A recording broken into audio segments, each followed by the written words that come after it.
अच्छा सर, बिस्मिल्लाहिर्रहमानिर्रहीम। भाई कॉन्सेप्चुअल फ्रेमवर्क का पर्पस क्या है? What is the purpose of conceptual framework?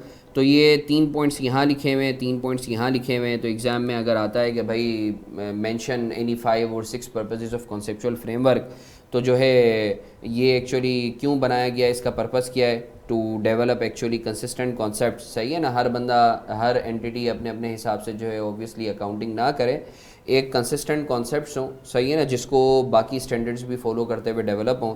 Similarly accounting policies जो हैं, and where no standard applies to a particular other और when standard allows a choice of accounting policy. Sir बाज़ ऐसा होता है कि सर अकाउंटिंग कोई भी स्टैंडर्ड होता है ना, वो ओपन होता है, वो आपको बताता नहीं है कि आपने जो है कौन सा मेथड यूज़ करना है, या आपने किसी भी सिनेरियो में क्या वे आउट होगा।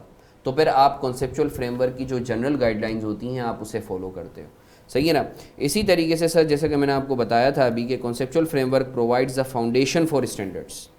जितने भी स्टैंडर्ड्स हैं उनके लिए एक तरीके से फाउंडेशन के तौर पे जो है इस्तेमाल होता है कि सर जितने भी स्टैंडर्ड्स होंगे ना, ideally normally usually conceptual framework की बातों पर ही डेवलप हुए होंगे। ऐसा नहीं हो सकता कि कॉन्सेप्चुअल फ्रेमवर्क अगर 5 बातें कर रहा है तो कोई स्टैंडर्ड छठी बात कर रहा हो, नॉर्मली ऐसा नहीं होता।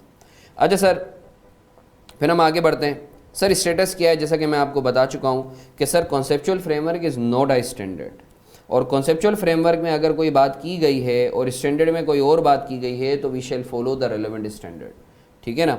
अच्छा सर, अब हम बात कर लेते हैं एलिमेंट्स ऑफ फाइनेंशियल्स के हवाले से। जैसा कि हम लोगों ने ये बचपन से पढ़ते हुए आए हैं सर, 5 एलिमेंट्स ऑफ फाइनेंशियल्स हैं: asset, liability, income, expense, equity.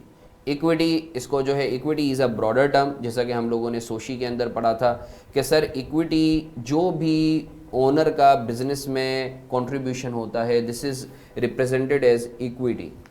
सही है ना, इन अकाउंटिंग। अब सर इक्विटी में कैपिटल भी आ जाता है, रिटेन अर्निंग भी आ जाती है, रिवैल्यूएशन सरप्लस भी आ जाता है, इररिडेमेबल प्रेफरेंस शेयर्स भी आ जाते हैं। इसके ऊपर हम लोग डिस्कस कर चुके हैं। अच्छा सर, एसेट क्या होता है? हम सर आसान सी चीज़, सही है, ये आप बाद में रीड कर लेना, मैं आप लोगों को अहम चीज़ बता देता हूँ। सर हर वो आइटम जो आपको इकोनॉमिक बेनिफिट दे और आप उसे कंट्रोल करते हो। याद रखें, ओनरशिप ज़रूरी नहीं है। मेरी इसके ऊपर एक क्लिप भी बनी हुई है, you can refer to that, मैंने आप लोगों से पहले भी शेयर की हुई है कि सर 2 चीज़ें होती हैं, एक होता है ओनरशिप और एक होता है कंट्रोल किसी भी आइटम का।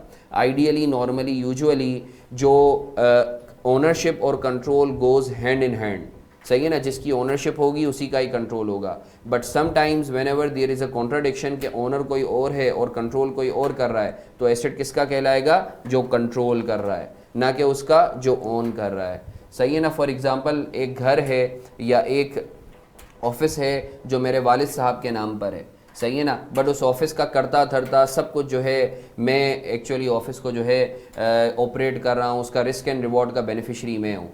तो ये जो ऑफिस है अकाउंटिंग के लिए ये मेरी बुक्स में कहलाएगा, ये ऑफिस मेरा एसेट कहलाएगा। I am not talking about the legal repercussions. Human resource, examiner का फेवरेट एरिया, क्या ह्यूमन रिसोर्सेज एसेट्स की डेफिनेशन को पूरा करते हैं? No sir, because they are not controlled, they are not controlled. सही है ना, they have got the emotions. सही है ना। अच्छा सर, इसके बाद लाइबिलिटी क्या है? सर जो भी एंटिटी की ऑब्लिगेशन है, फ़र्ज कर्ज एंटिटी का, इट्स अ लाइबिलिटी।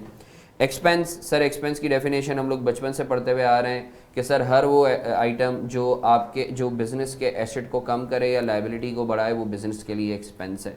इधर एक सवाल आता है, नॉर्मली कन्फ्यूजन होता है कि सर एसेट में भी जो है आपकी जेब से आउटफ्लो होता है और एक्सपेंस में भी आपकी जेब से एसेट जा रहा है या आउटफ्लो होता है, तो सर दोनों में डिफरेंस क्या है? तो सर इसके ऊपर जो है एक बड़ी आसान सी ज़बान में मैंने आपको बताया था कि सर वेन एवर यू